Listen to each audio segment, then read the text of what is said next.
আমার ছাদ বাগানে সবাইকে স্বাগত। বন্ধুরা, আজ আমি কি দেখাতে চলেছি আপনারা তো বুঝতেই পারছেন আমার থাম্বনেল আর টাইটেল দেখে।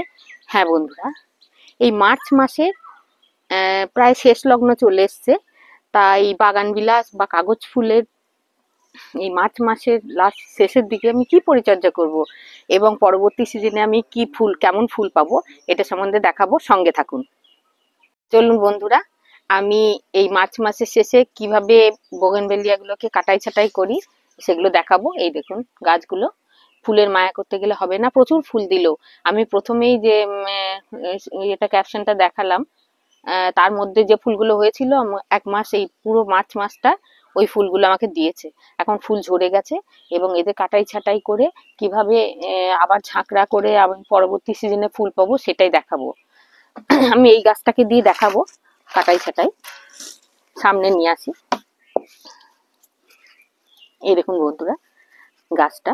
তাহলে প্রথমে আমি কি করব, এদের আগাছাগুলো তুলে দেব।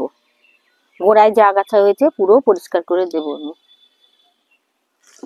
আগাছা তুলে দিলাম। তারপর কি করব, আমি গোড়া ভালো করে খুশে দেব, সুন্দর করে চারিদিক এইভাবে খুশে, মানে টব বরাবর যে মাটি, টবের গা বরাবর সেগুলোকে এনে একদম গাছের গোড়ায় ঢালু করে জমা করব। এইরকম করে এইভাবে জমা করব।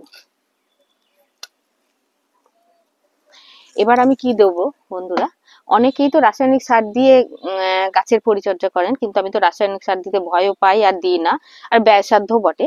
সেই জন্য আমি যে ঘরোয়া জিনিস দিয়ে এই বাগান বিলাস ফুলের পরিচর্যা করি, কিভাবে করি সেটা দেখাই। এই দেখুন আমার সারা মাসের বা সারা সপ্তাহের ডিমের যে খোসাগুলো, এক্সেল যেটা বলে, এগুলো আমি জড়ো করে রেখে দিই, একটাও ফেলি না। এখানে আছে রান্নাঘর থেকে ব্যবহৃত, মানে চা করার পর, চা খাওয়ার পর যে চা পাতাগুলো, সেগুলো সব রেখে দিই ধুয়ে। আর এটা হচ্ছে সর্ষে খোল, আমাদের প্রাকৃতিক বান্ধব। এই সর্ষে খোলও কিছুটা সংগ্রহ করে রেখে দিই। আমাদের বাগানের গাছের নিম পাতা শুকিয়ে রেখে দিই। আর এখানে আছে ট্রাইকোমা ভিরিডি, এটাও আমার সেমিনার প্রাপ্ত, ছাদ বাগান গ্রুপের সেমিনার প্রাপ্ত ট্রাইকোমা ভিরিডি।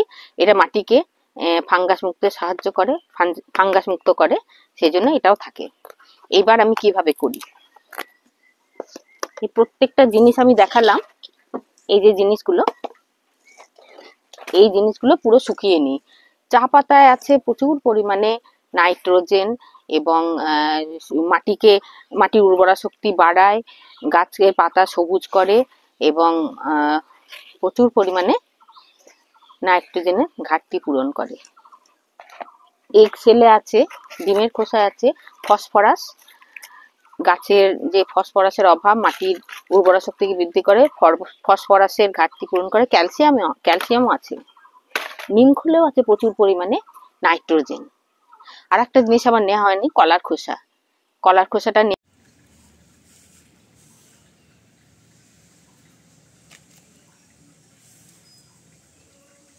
হয়নি, এখন এখানে নেই।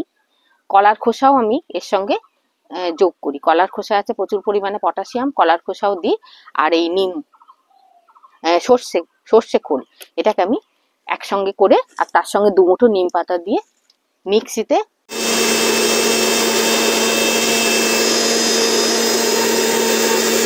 সুন্দর করে গুঁড়ো করে নিই। তারপরে কোটো ভর্তি করে আমি রেখে দিই। গুঁড়ো করার পর এটা ঠিক এই পর্যায়ে আসে, এই দেখুন এই পর্যায়ে আসে। এটা একটা ঘরোয়া এনপিকে সার তৈরি হয়ে যায় আমার, অমৃত সার বলি এটাকে। আর এর সঙ্গে তখন মিশিয়ে নিই ট্রাইকোমা ভিরিডি 1 চামচ। এই গুঁড়োটা আগে করে নিই, করে নেওয়ার পর এই ট্রাইকোমা ভিরিডি ঠিক ন্যাপা 1 চামচ আমি দিয়ে দিই গাছ প্রতি। এইভাবে মিশিয়ে নিই এর সাথে। মাটিকে ফাঙ্গাস মুক্ত করবে এবং মাটির কেঁচো কেন্ন বা পিঁপড়ে মাটিতে হতে দেবে না, গাছের শিকড়ের কোনো ক্ষতি হবে না।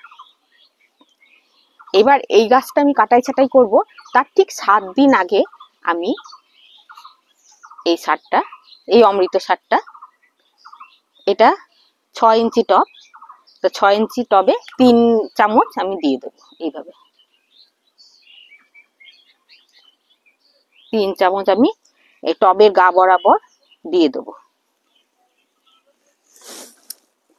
এবার কি করব, যে মাটিটা ঢালু করে রেখেছি, ক্যামেরাটাই সামনে আনলে বোঝা যাবে, যে মাটিটা আমি ঢালু করে রেখেছি সেই মাটিটা দিয়ে ওই অমৃত সারটা ঢাকা দিয়ে দেবো। ঠিক এরকম করে, এরকম করে ঢাকা দিয়ে দেবো।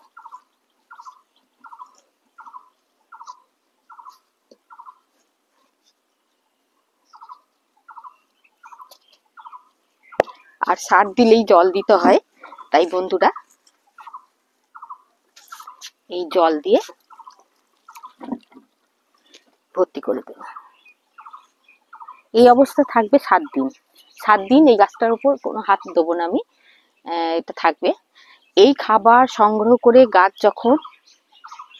গাছের যখন শাখা পোশাখা বের হতে লাগবে, ছোট ছোট দেখবো, তখন এই শাখা পোশাখাগুলোকে আমি কাটবো। একদম ছাতার আকারে যাতে হয়, আমার এই 6 ইঞ্চি টব ভরে যাতে বাগান বিলাস ফুল হয়, সেই অনুযায়ী আমি ডিজাইন করে অবসর সময় এসে বিকালবেলা এসে আমি কাটাই ছাটাই করব। এখন হাত দিলাম না। তাহলে দেখতে থাকুন আমি আরেকটা বাগান বিলাস কিভাবে মাটি সংগ্রহ করে তার রোপণ করি। আমার ছাদ বাগানে বাগান বিলাসের হরেক সম্ভারের মধ্যে এই হলুদটা নেই, ছিল না, সেই জন্য আমি গতকাল নার্সারিতে গিয়ে এই হলুদ গাছটা সংগ্রহ করেছি। সব লাল লাল টাইপের, তার মধ্যে সাদা আর হলুদ থাকলে কত সুন্দর লাগবে ছাদ বাগান, সেই জন্য আমি হলুদটা কিনে আনলাম। তারপর আনার পর আমি 2 দিন একে সেট হতে দিলাম, মানে আমার এই ছাদের পরিবেশের তাপমাত্রার সঙ্গে সেট হতে 2 দিন সময় লাগে। ও তো এক পরিবেশ থেকে এক পরিবেশ এসেছে, মানুষের যেমন এক পরিবেশ থেকে আর এক পরিবেশে আসলে 2 দিন 3 দিন সময় লাগে পরিবেশটাকে নিজের মনের মতো করতে, তেমনি গাছেদেরও তাই। সেই জন্য 2 দিন আমি আমার ছাদের টেম্পারেচারের সঙ্গে মানান করতে ওকে 2 দিন রেখে দিয়েছিলাম এই গ্রো ব্যাগের মধ্যেই। আজ বিকালে রিপোর্টিং করব।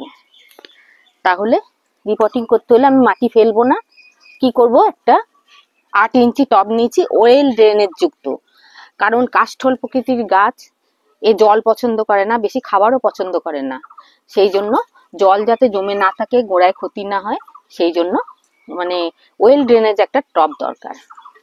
এবং খোলাম দিয়ে আমি টবটাকে ঢেকে দিলাম, 2টো ছিদ্র আছে, 2টো ছিদ্রই ঢেকে দিলাম। এবারে মাটি প্রস্তুত করি।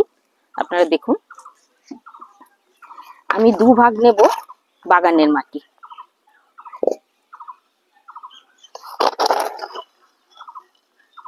দু বাটি মতো নিলাম, এটুকু দিয়ে দিলাম। এবার এই যে নদীর বালি হয়, সেই বালি আমি 1 বাটি নিলাম।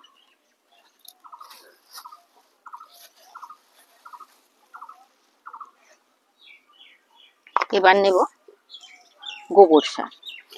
1 বছরের পুরনো গোবর সার আমি কৌটোর মধ্যে মানে করে রাখি, সংগ্রহ করে রাখি। এই গোবর সার আমি এই 1 বাটির থেকে একটু কম কম নিলাম। এবার নেব পাতা পচা সার।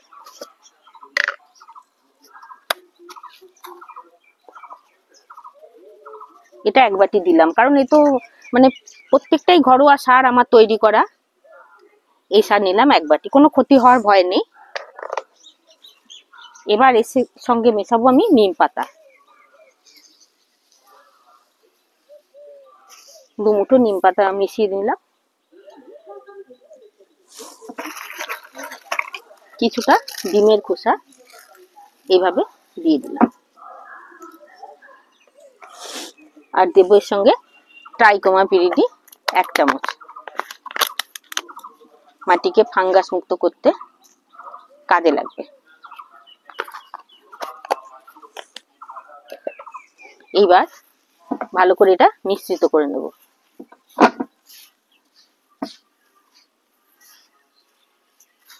এইভাবে মিশ্রিত করে নিলাম।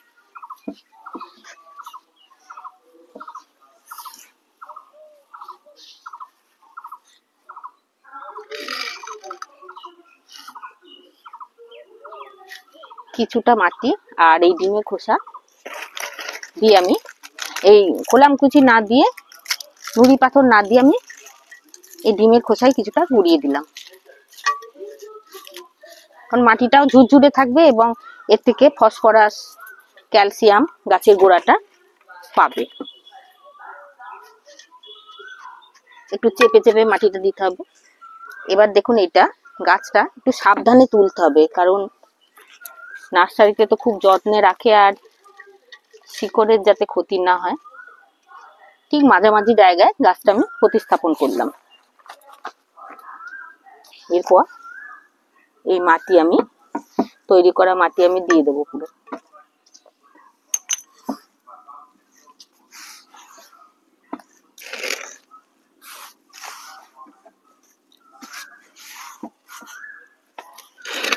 একটু চেপে চেপে দেব।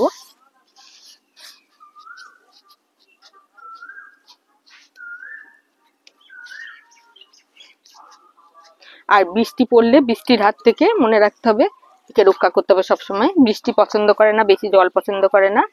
এই নার্সারির যে মাটি ছিল এর মধ্যে, সেটাও দিয়ে দিলাম। পুরো ভর্তি করলাম না টবটা, কারণ আস্তে আস্তে দেবো। এখন ছোট গাছ তো বেশি চাপ সহ্য করতে পারবে না। ওইখান থেকে খাবার নিয়ে বড় হতে থাকুক, তারপর আস্তে আস্তে আমি প্রয়োজন মতো মাটি দেব। তাছাড়া জল দেওয়ারও একটা জায়গা রাখতে হয়, জল উপরে উপচে পড়ে সারগুলো ধুয়ে চলে যায়। এবার আমি পর্যাপ্ত পরিমাণ জল দিয়ে দেবো। এখন জল দিলে কিছু হবে না, কারণ তো লাগালাম। পর্যাপ্ত পরিমাণ জল দিয়ে দেবো, যতক্ষণ না জল এই ড্রেন দিয়ে না পড়ে ততক্ষণ আমাকে জল দিতে হবে। বন্ধুরা, এইভাবে আমি গাছটা প্রতিস্থাপন করলাম। দেখা যাক 7 দিন আমি একে ছায়া রাখবো। আর ভিডিওটা কেমন লাগলো আমাকে জানাবেন। আর কি ধরনের ভিডিও মানে গাছের পরিচর্যা আপনারা দেখতে চান আমাকে জানাবেন, আমি সাধ্যমতো দেখানোর চেষ্টা করব। এতক্ষণ আমার সঙ্গে থাকার জন্য অনেক ধন্যবাদ। আর যদি ভিডিওটা ভালো লাগে, লাইক, কমেন্ট, শেয়ার এবং আমার চ্যানেলটাকে সাবস্ক্রাইব করে দিয়ে আমার পাশে থাকবেন। ধন্যবাদ।